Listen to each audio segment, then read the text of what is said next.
안녕하십니까. 정승태 교수입니다. 5월 19일 화요일 침례신학대학교 대학 채플에 오신 여러분 반갑습니다. 그리고 여러분 모두를 축복합니다. 코로나19 사태로 인해서 여전히 대면할 수 없는 상황이기 때문에 동영상으로 예배를 드리고는 있지만 이 시간 우리의 마음이 하나가 되어서 주님께 이 모든 어려운 시기와 현실을 극복해 달라고는 기도와 함께 이 예배를 통해서 주님을 찬양하고 경배드리는 귀한 시간이 되었으면 합니다. 그러면 오늘 저희들에게 주신 하나님의 귀한 말씀은 빌립보서 4장 10절에서 13절의 말씀이 되겠습니다. 제가 하고 여러분들을 대신해서 읽고 자족하는 신앙이라는 제목으로 말씀을 나눌까 합니다. 내가 주 안에서 크게 기뻐함은 너희가 나를 생각하던 것이 이제 다시 삭이 남이니 너희가 또한 이를 위하여 생각은 하였으나 기회가 없었느니라. 내가 궁핍함으로 말하는 것이 아니니라.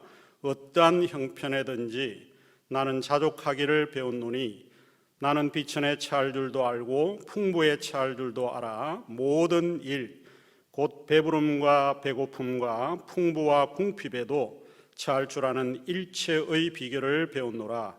내게 능력 주시는 자 안에서 내가 모든 것을 할 수 있느니라. 아멘. 빌립보서는 신약 성경의 11번째 책이고 에베소서, 골로새서, 빌레몬서와 함께 4대 옥중 서신 중 하나입니다. 사도 바울이 젊은 디모데와 함께 빌립보 교회에 보내는 서신으로 잘 알려져 있습니다.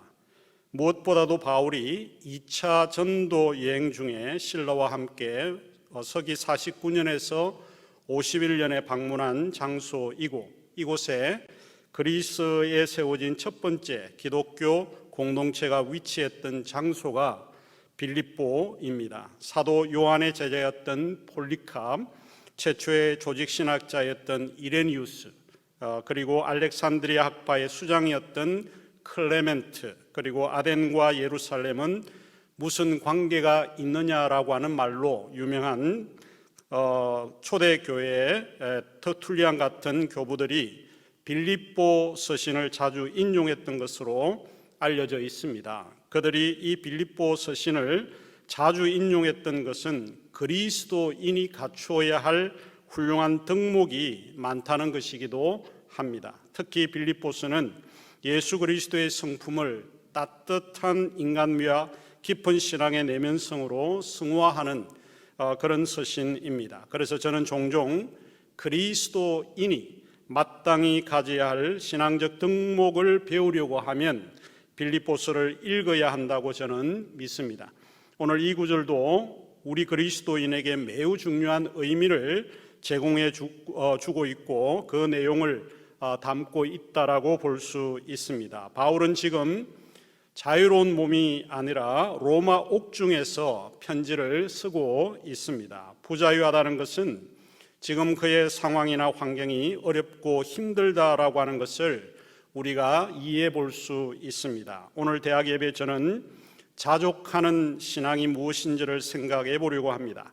조금 전에 읽었던 빌립보서 4장 10절에서 13절의 말씀을 중심으로 자족하는 신앙의 중요성을 우리가 한번 생각해 볼 텐데, 특히 이 구절에서 우리의 마음을 이끌어내는 하나의 단어가 11절에 어떠한 형편에든지 나는 자족하기를 배웠다라고 하는 말씀을 중심으로 이야기를 해보려고 합니다. 여기서 자족은 주어지는 것이 아니라 후천적으로 배워야 할 신앙의 덕목이라고 하는 것을 우리가 알 수 있습니다. 자족이란 단어는 그리스어로는 아우타르게스인데 이 단어는 아우토스와 아르케오의 두 마디의 합성으로 사용된 단어입니다. 이것이 자족인데 이것은 나는 충분해, 나는 만족해 라고 하는 뜻이고 라틴어에서는 수피키엔스로 표현하고 있는데 이 수피키엔스는 수피키오라고 하는 동사 원형에서 유래가 되었습니다. 그런데 이 단어를 쓸 때 앞에 숨이라고 하는 나는 있다라고 하는 내 자신의 존재를 이야기를 하면서 나라고 하는 단어를 강조적으로 사용하고 있는 것을 볼 수 있습니다. 그것 때문에 나는 만족해, 나는 불만이 없어 라고 하는 것을 배웠다는 뜻입니다. 현실적으로 바울은 만족할 만한 상황이나 환경이 아님에도 불구하고 나는 만족해 하는 것, 즉 자족하는 것을 배웠다고 이야기하고 있습니다. 바울은 오늘 저희들이 읽은 말씀에서 빌립보 교회에 보내는 편지에서 세 가지 측면에서 자족의 의미를 표현하고 있습니다. 이 세 가지를 여러분과 함께 나누고자 합니다. 첫째로 바울은 자족이 타자의 입장에 서 있을 때 오는 기독교 신앙의 덕목이라고 주장을 하고 있습니다. 타자의 마음에서 생각하면 그것이 기쁨의 이유를 발견할 수 있다고 보았습니다. 우리가 무엇을 많이 가졌기 때문에 기뻐해야 한다는 것이 아니라 어떤 환경에 처하든 간에 라틴어로 말하면 incubus라고 하는 말인데 what circumstances is, 그러니까 상황이나 환경이 어떠하든 간에 나는 만족해 하는 것을 배웠다는 것입니다. 그것이 기쁨을 제공하고 있기 때문입니다.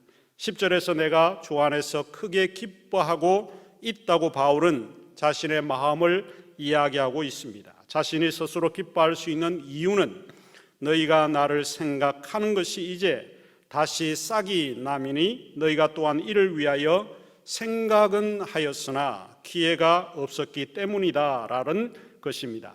이게 무슨 말입니까? 빌립보 성도들이 바울을 생각하는 마음이 다시 일어난 것을 알고 바울은 마음이 기뻤다고 이야기를 하면서 사실은 너희들이 나에 대하여 생각은 있었지만 표현할 길이 없었구나 라고 바울이 이해한 것입니다. 어쩌면 바울은 빌립보 성도들이 바울을 생각하지 않아서 서운한 감정이 묻어 있다는 것을 암시하기도 하지만 바울은 그들이 바울 자신을 생각하지 않은 것에 대해 서운한 감정이 없고 늘 그들은 나를 생각하고 있었고 바울이 어려운 처지에 있을 때에도 생각은 했지만 기회가 주어지지 않았다고 바울이 그들의 입장에서 생각했다는 것입니다.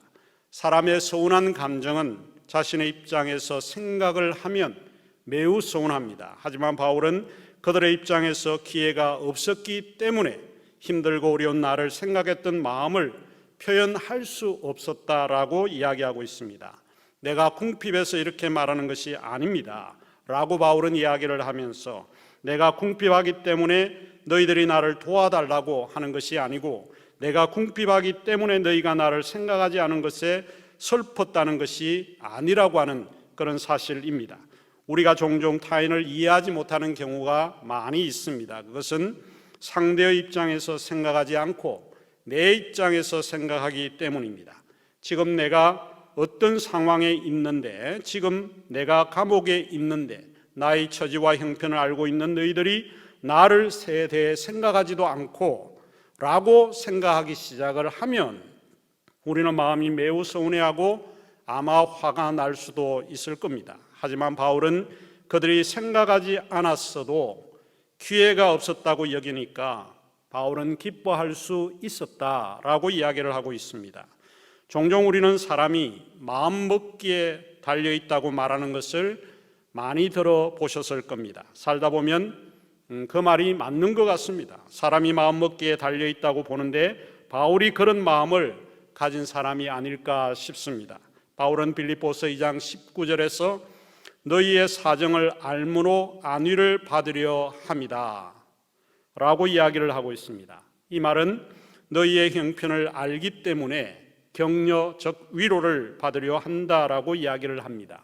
바울은 빌립보서 3장 15절에서 보면 만일 어떤 일에 너희가 달리 생각하면 하나님이 이것도 나타내시리라. 너희가 달리 생각하면 이라고 하는 말은 너희의 하는 일이 마음먹기에 달렸어 라고 하는 말과 같은 이야기입니다. 쇼펜하우라고 하는 독일의 염세주의 철학자는 자신의 의지와 표상으로서의 세계, 라고 하는 책에서 이렇게 이야기를 하고 있습니다. 인간은 자신의 모습에 따라 마귀, 신, 천사를 만들어 낸다는 것입니다. 우리의 마음가짐에 따라서 우리는 마귀를 만들기도 하고 신을 만들기도 하고 또 천사를 만들기도 한다는 것입니다. 이처럼 마음의 생각은 매우 중요합니다. 우리가 가져야 하는 마음은 상대의 입장에서 생각하는 것이어야 합니다. 남이 나를 이해하지 못할 때 상당히 서운하기도 하고 화가 나기도 합니다. 하지만 바울은 우리가 가져야 하는 마음은 내 중심의 마음이 아니라 타자의 마음에서 달리 생각하면 이해하지 못할 게 없다고 이야기를 하고 있습니다. 사실 우리가 주님을 믿고 의지하는 이유는 바로 여기에 있다고 저는 개인적으로 생각을 합니다. 주님은 우리의 모든 형편을, 우리의 사정을 다 잘 알고 계시는 분이시기 때문에 그렇습니다.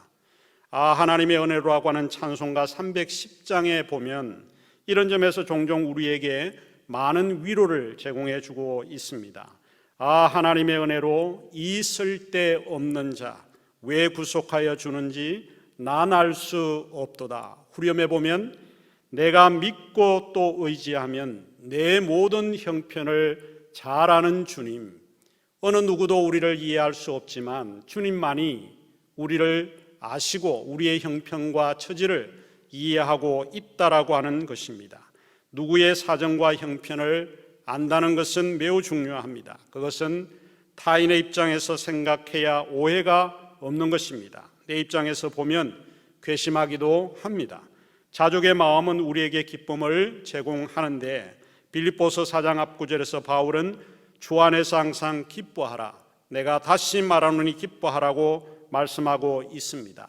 자족이라고 하는 것은 내 입장에서 생각하지 않는 미덕입니다. 자족은 내 입장이 아니라 타인의 입장으로 넘어갈 때 자족의 마음이 일어난다는 것입니다.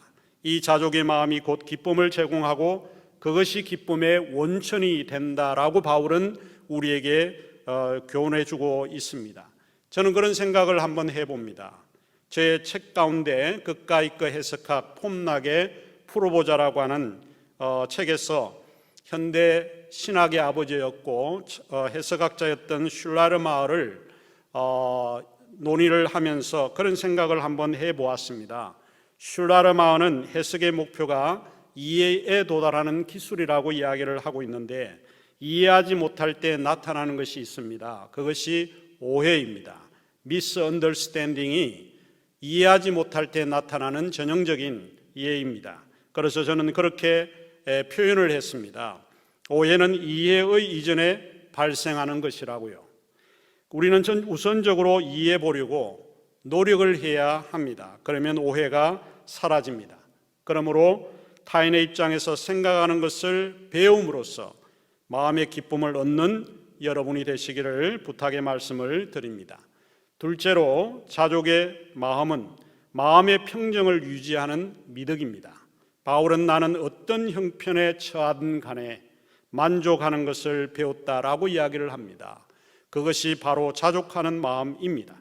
어떤 형편이라고 하는 것은 비천에 처할 줄도 알고 풍부에 처할 줄도 아는 이유는 자족이 큰 힘이 될 수 있음을 의미하는 것입니다. 저는 이 자족을 중용의 미덕이라고 표현하고 싶습니다.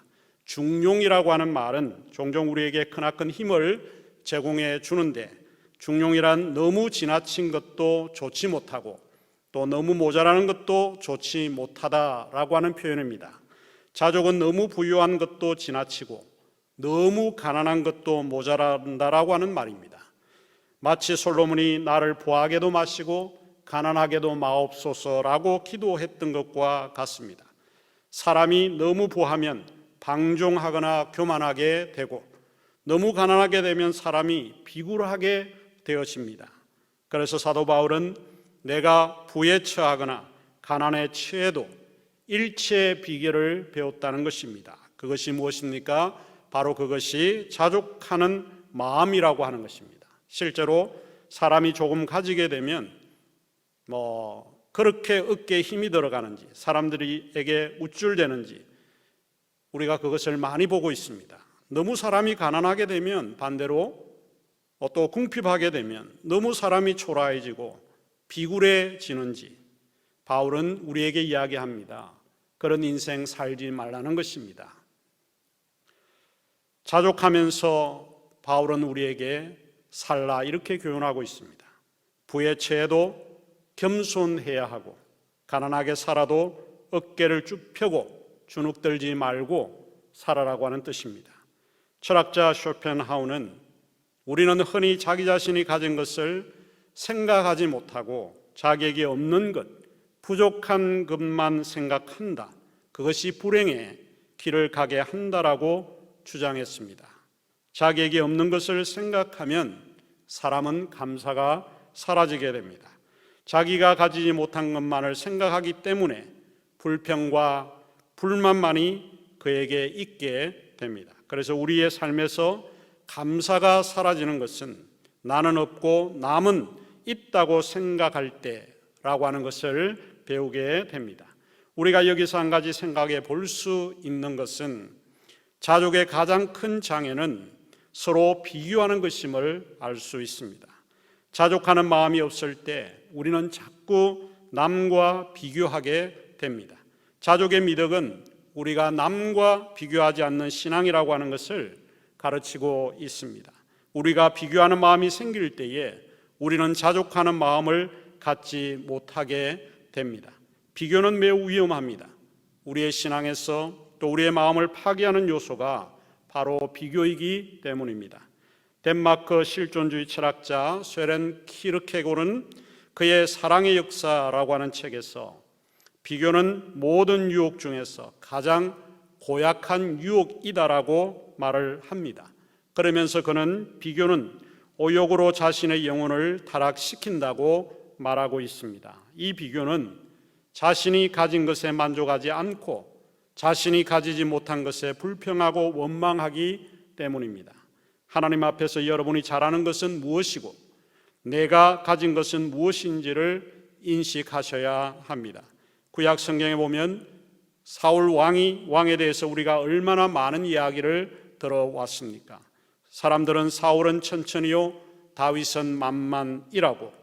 이 비교는 영혼을 파멸의 길로 들어서게 되는 지름길이라고 이야기를 합니다. 그렇기 때문에 우리는 남과 비교하지 말고 하나님이 우리에게 주신 고유한 것을 사랑하고 자족하신 여러분들이 다 되시기를 주님의 이름으로 부탁의 말씀을 드립니다.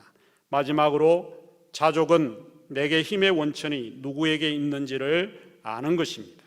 우리가 너무나 잘 알고 있는 빌립보서 4장 13절 오늘 본문에서 이야기하고 있는 이 구절에서 내게 능력 주시는 자 안에서 내가 모든 것을 할 수 있다는 것입니다. 생텍쥐 페리의 어린 왕자에 보면 이런 이야기가 나옵니다.